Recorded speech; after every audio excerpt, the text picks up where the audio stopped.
This video is for anyone who wants to write original music. And I'm not here talking about a new song or something like that. I'm talking about original, what's really original. Now, this applies to all forms of music. It applies to classical music, it applies to jazz, it applies to pop. Believe it or not, there have been periods in popular music that were cutting edge, experimental. Now, in the 80s, I was listening to a lot of what they called alternative back then. And a lot of people that were into alternative, well, I'll give you an example. Coldplay.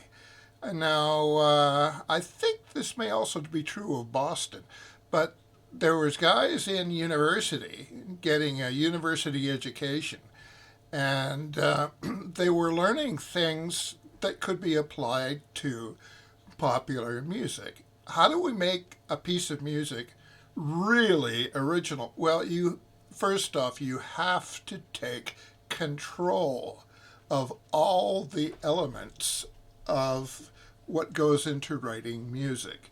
You don't have to be expend a lot of skull sweat and hit the books and go to university or college and all of that. There are some basics that you can master if you work hard. Now, you have to look at what music consists of: rhythm, harmonic rhythm, melodic rhythm. What's going on with my focus here?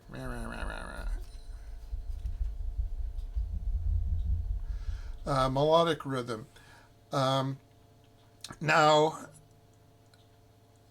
meter is important too. You know, you've heard uh, pop songs in 7 and in 5, and certainly you've heard classical music in 7 and 5 and 13 and 11 and various other confabulations. And I'll give you some examples in both pop and classical music. Mars, the Bringer of War by Gustav Holst, that trombone player with Parkinson's. That's 1, 2, 3, 4, 5, 1, 2, 1, 2, 3, or 1, 2, 3, 1, 2, whichever way you want to count it. And boy, oh boy, that took the world by storm. But that's not the first classical composition that was in 5.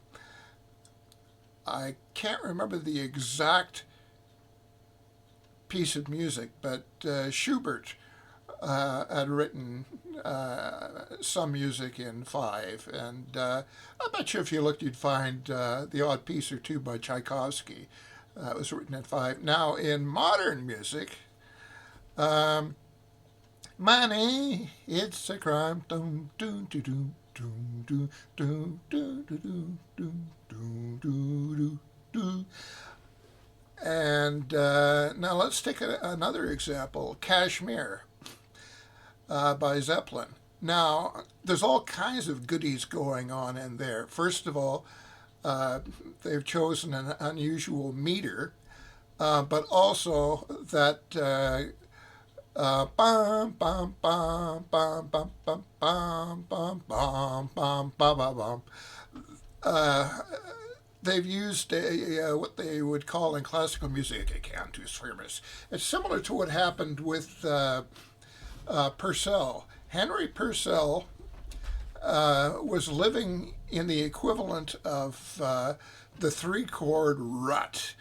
4 5 1 4 5 1 4 5 1 4 5 1, and if you listen to an opera of his called Dildo and My Anus, Dido and Inez, I know. To get out of the 3-chord rut, what he did was diddled with the bass line, came up with a chromatic bass line, and that forced the melody to go into directions it had never gone before. Uh, do do do do do do do do, and over and over and over.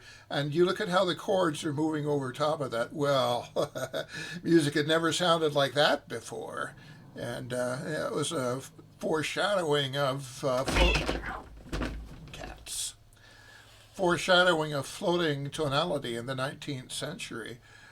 Um, anyway, Purcell did that to get out of the. He wanted to convey real emotion.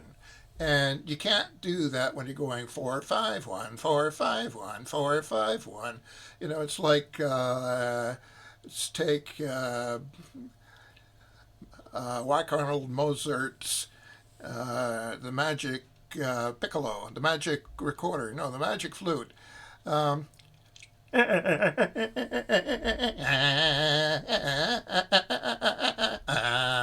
then you look at the libretto, and she's talking about ripping their eyes out and ripping them from limb to limb, the Queen of the Night, and all of that.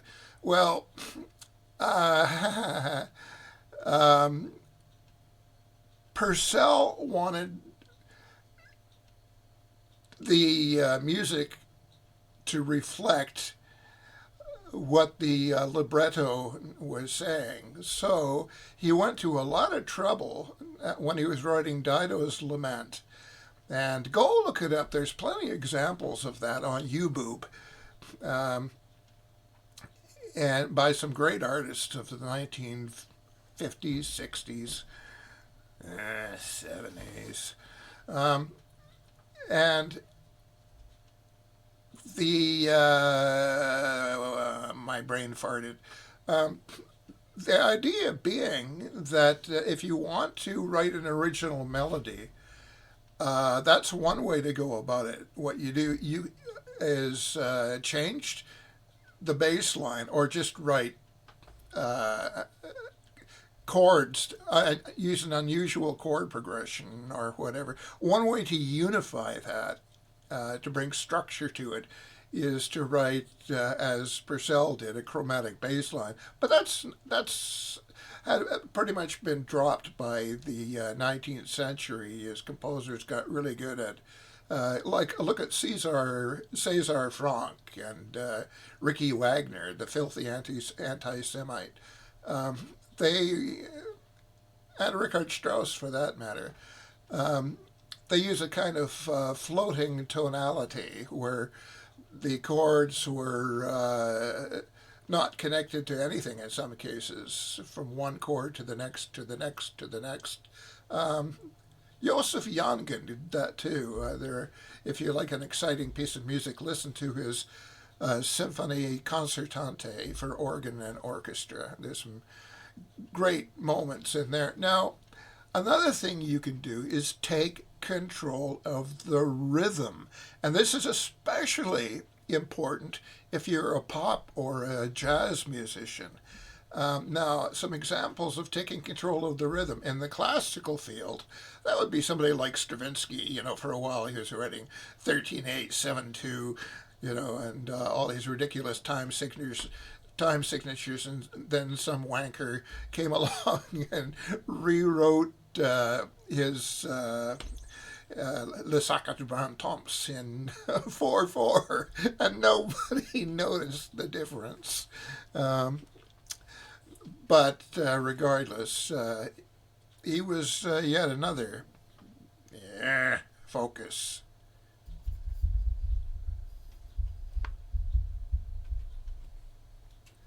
Damn this thing, why is it doing that?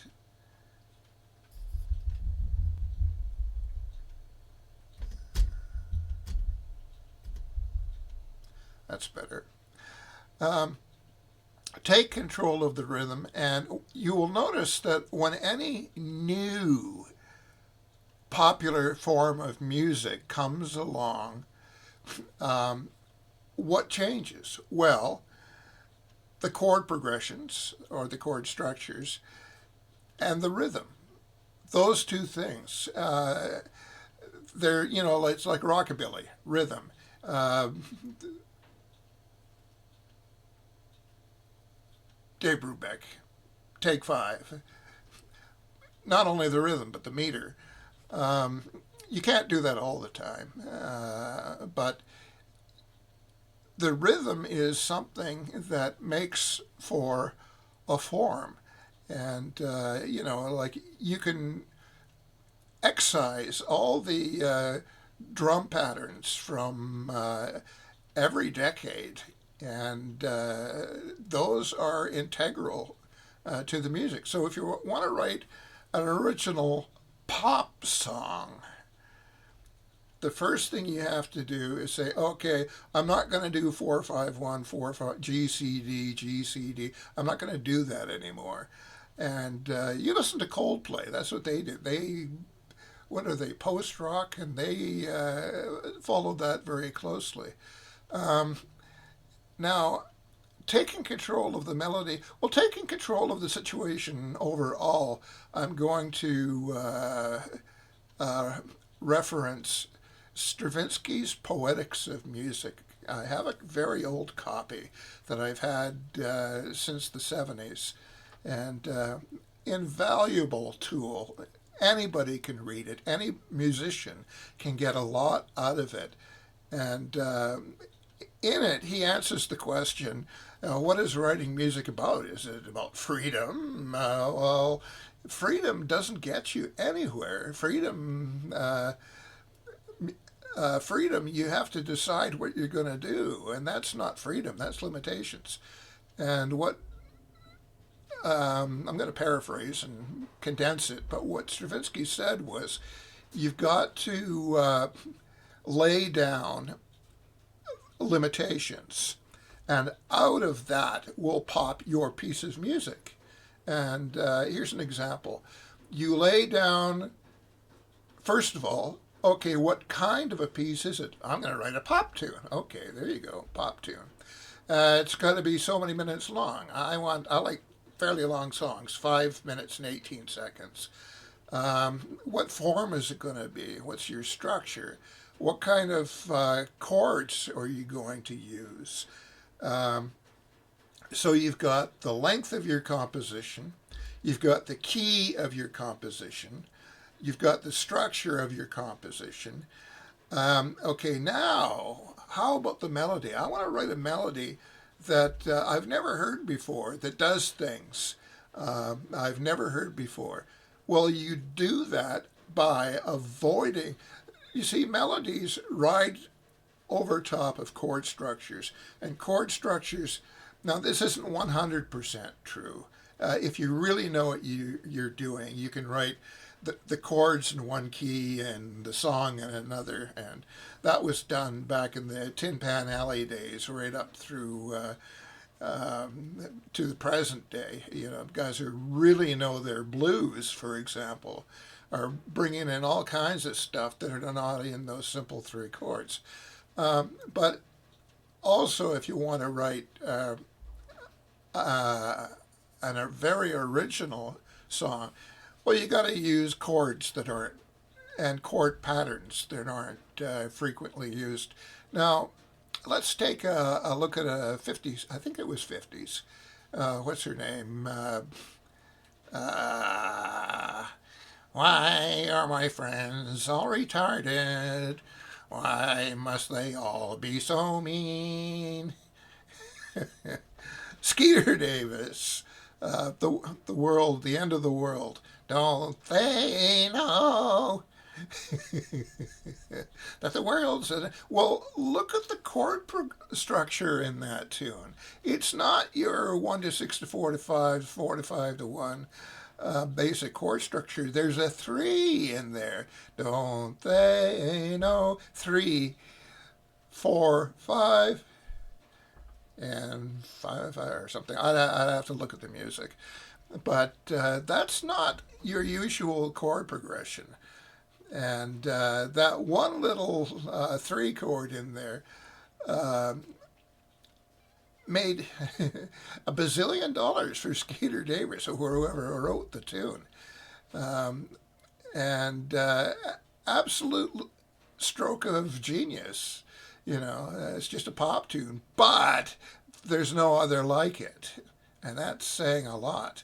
Now, um, I could go on for hours about this nonsense, but the point being that if you want to write original, people who write alternative music know this, and there's quite a few people who get into alternative music who have jazz and classical backgrounds. They know what they're doing, and it would behoove you to know what you're doing too. What is music made of? How do you take control of it? How do you really know music? And that was a commentary Miles Davis made when he saw, what was it, Earth, Wind and Fire play at a stadium, and he commented that they don't know anything about music, but they got these big concerts and they're making lots of money. And he'd always played for a very small audience, and thus fusion was born. He wanted to make a real statement with fusion, and he did. And it wasn't a very good statement. It was fusion was pretty awful, pretty chaotic, but it still has its abhorrence. I mean, its adherence. Anyway, that's all for today. Food for thought. Learn your X's and P's or whatever. Learn the nuts and bolts of what goes into music and take control of it. And I guarantee you, you put it in the spaghetti grinder and you'll be turning out truly original music. Whether it's good or not, that's another story.